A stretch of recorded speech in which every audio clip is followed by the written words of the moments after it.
Hey, lots of good things going on today. I did get the ignition coil installed in my car, so we're good there. For the last month, I have been waiting on new spark plug ends.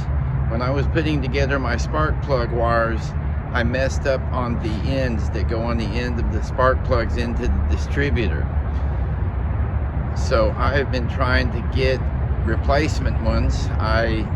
But I either get the wrong size or what I'm trying to get has been back ordered. So what I ended up doing was I just ended up buying a brand new box of spark plug wires. It's kind of an expensive solution, but hopefully I can get cracking on this today and hopefully get spark on the coming through the spark plugs today. I can test for spark. So these are the ends that I had to replace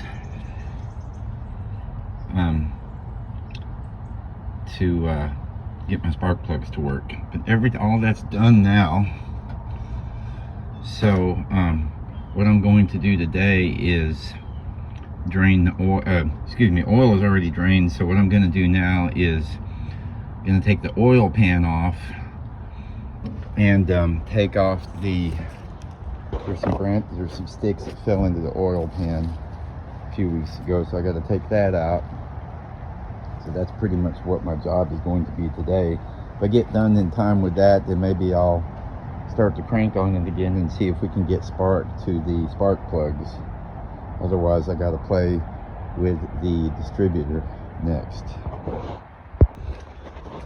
So this is the black stick that fell into my oil pan. It came in through where the oil filler tube connects to the block.